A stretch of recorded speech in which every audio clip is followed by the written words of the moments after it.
Hello guys, andito na naman tayo sa bagong episode ng Pinoy Movies Then and Now, at ang pelikula natin ngayon ay ang Utol, isang action, crime at drama movie na pinalabas noong 1996.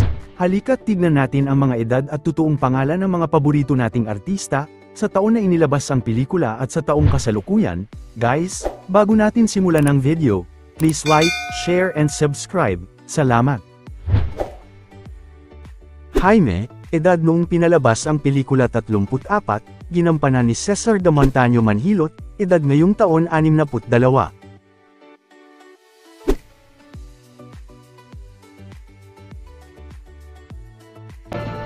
Ano ba anting-anting nito ayaw tablan? Baka naman may diferensya yung baril ko.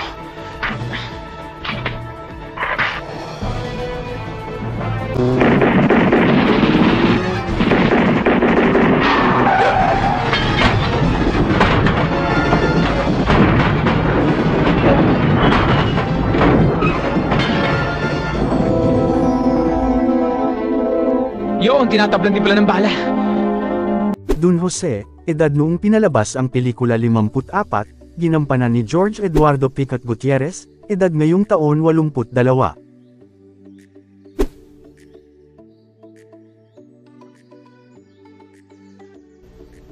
Siguro ngayon pwede ko na itanong kung anong pangalawang ipagagawa niyo sa akin.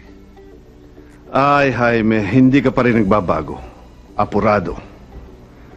Sa buhay hindi ka dapat nag-aapura. Kailangan maghintay ka ng magandang tiyempo. Magpapalipas ka ng konting panahon, konting pasensya, tsaka ka biglang dadive at papatay. Romel, edad noong pinalabas ang pelikula 40, ginampanan ni Bing Davao, edad ngayong taon 68.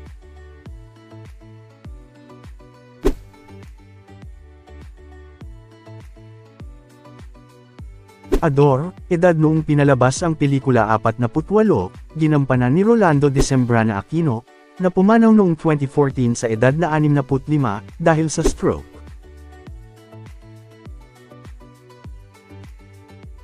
Yung mga tauhan niya, umalis, sumama sa akin, tulad niya. Kaya may sariling grupo na ako ngayon, Jaime. At yun ang dahilan kaya kami nagpunta rito. Gusto namin na maging kasama ka namin sa aming pangkat. Okay ba yun sa iyo, Jaime? Tulad ng dati, kikita tayo ng malaki. Ha? Inmate, edad noong pinalabas ang pelikula 34, ginampanan ni Jesse Lloyd Flake Lapid, edad ngayong taon 62.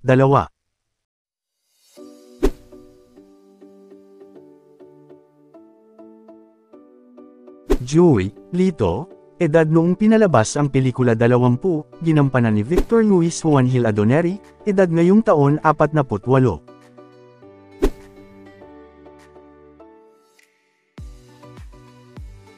Hinahanap kita! Ha? Takot na takot ako! 2 taon ako nasa kalye! Pati basura kinain ko! Inampun ako ni Don Jose.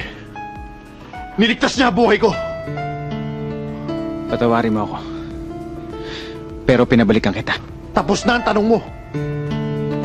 Johnny, edad noong pinalabas ang pelikula 26, ginampanan ni Marco Polo Garcia, na pumanaw noong 2010 sa edad na 39 dahil sa liver cirrhosis. Benji, edad noong pinalabas ang pelikula 22, ginampanan ni Don Umali, edad ngayong taon 50.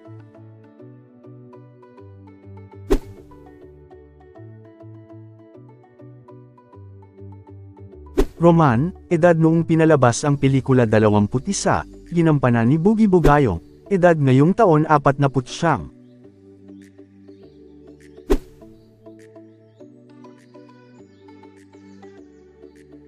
Moran, edad noong pinalabas ang pelikula 36, ginampanan ni Conrado Manuel Macalino Ambrosio II, edad ngayong taon 64.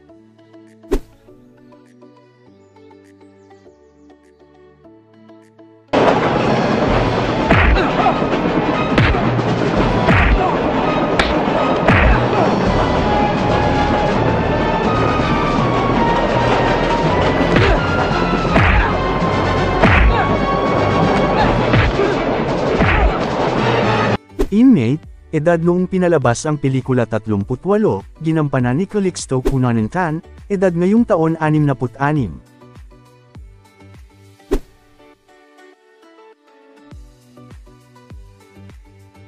Mang Kanor, edad noong pinalabas ang pelikula 46, ginampanan ni Crispin Parungao Medina Sr., edad ngayong taon 74.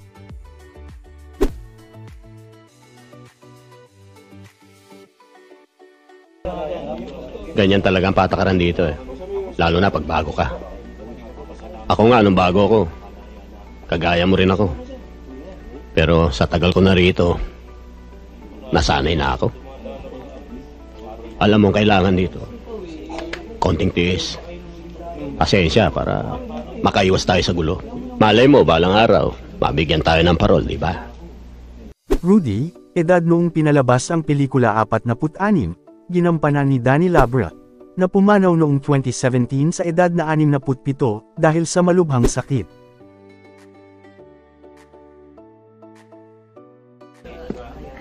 Anong balita? Pare, pumunta na nga ako sa bahay niyo. At kung saan ako nagtanong, talagang wala siya eh. Hindi kaya may nakapulot sa kanya, dinala siya sa pulis o sa estasyon ng radyo. Nagpunta na nga ako sa mga presinto eh. Talagang wala si Joey, pare. Ambo, edad noong pinalabas ang pelikula 52, ginampanan ni Rene Domingo Hacan Sr., na pumanaw noong 2014 sa edad na 70 dahil sa natural death. Cora, edad noong pinalabas ang pelikula 21, ginampanan ni Alma Luis Concepcion, edad ngayong taon 49.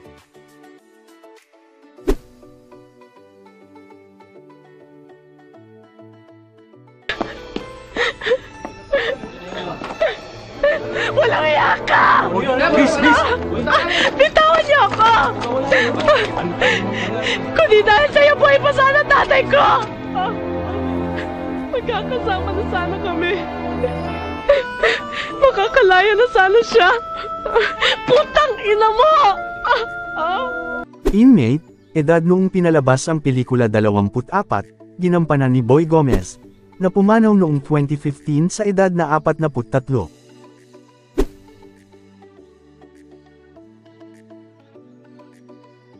Policeman, edad noong pinalabas ang pelikula 44, ginampanan ni Policarpio Yoro Cadsawan Jr., na pumanaw noong 2011 sa edad na 50.